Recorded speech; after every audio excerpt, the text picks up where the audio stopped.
Hello बच्चों, कैसे हैं आप। हम आपके लिए लेकर आए हैं आज कक्षा 9 की विज्ञान कार्य पुस्तिका उपचारात्मक शिक्षण का कार्यपत्रक नंबर 57।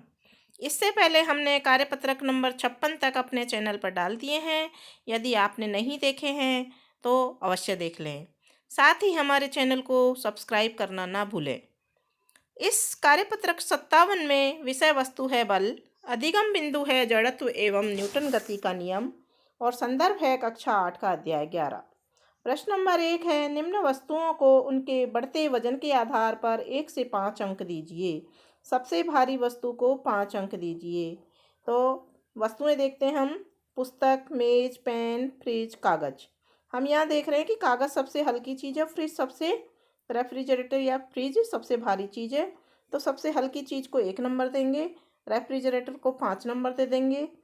फिर कागज़ के बाद में आता है पेन का नंबर, इसको 2 नंबर देंगे। फिर आता है पुस्तक का नंबर, 3 नंबर देंगे। फिर इससे भारी मेज का नंबर आता है 4 और सबसे भारी रेफ्रिजरेटर 5। प्रश्न नंबर 2 है, निम्न में से किस वस्तु की अवस्था एक स्थान से दूसरे स्थान में परिवर्तन हम आसानी से कर सकते हैं। सही का चिन्ह लगाइए। क्या आप दिए गए निष्कर्ष से सहमत हैं। तो देखिए, पहाड़ को हम नहीं सरका सकते तो यहाँ हमने चिन्ह नहीं लगाया है। पेंसिल को हम सरका सकते हैं, सही का चिन्ह लगा दिया। आपका घर हम नहीं सरका सकते, स्केल को सरका सकते हैं, यहाँ सही का चिन्ह लगाएंगे। पुस्तक को सरका सकते हैं तो यहाँ पर हम चिन्ह लगा देंगे। इनकी स्थिति में हम परिवर्तन कर सकते हैं। निष्कर्ष है, जिसका द्रव्यमान अधिक होता है वह अवस्था में परिवर्तन का अधिक विरोध करता है।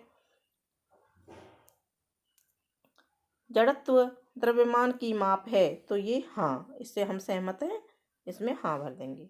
प्रश्न नंबर 3 है, रिक्त स्थानों की पूर्ति उचित शब्द द्वारा कीजिए। प्रत्येक वस्तु अपनी अवस्था में परिवर्तन का विरोध करती है। वस्तु के इस गुणधर्म को जड़त्व कहते हैं। जड़त्व द्रव्यमान की माप है।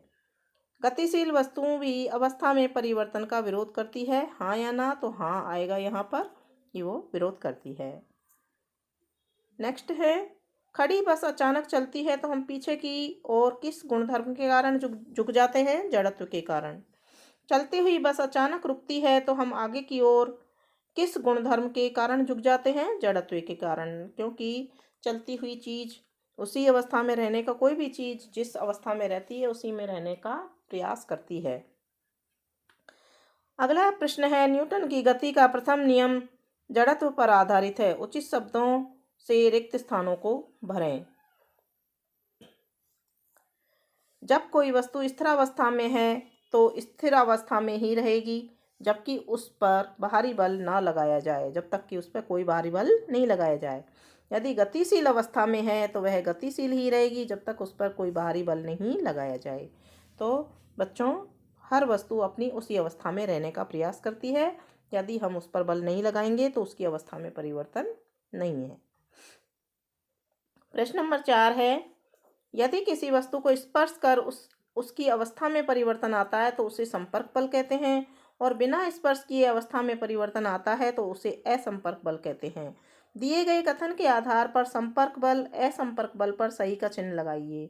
जब किसी वस्तु को ऊपर की ओर उछाला जाता है तो वह गुरुत्वाकर्षण बल के कारण नीचे की ओर पुनः लौट आती है, यह बल है। तो यह बल होगा असंपर्क बल।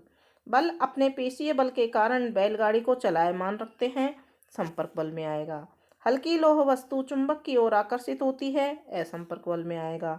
चुंबक के समान ध्रुव एक दूसरे को प्रतिकर्षित करते हैं, प्रतिकर्षण बल असंपर्क बल होता है।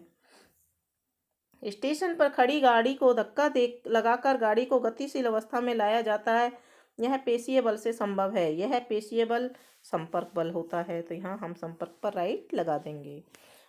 प्रश्न नंबर 5 है, गुरुत्वाकर्षण बल, चुंबकीय बल, पेशीय बल, घर्षण बल में से 2 असंपर्क बल को छांटकर लिखिए। अपने उत्तर की पुष्टि के लिए आवश्यक चित्र भी बनाइए। तो हमने 2 बलों का नाम लिखा है, चुंबकीय बल और गुरुत्वाकर्षण बल, और इसके लिए हम चित्र बनाएंगे।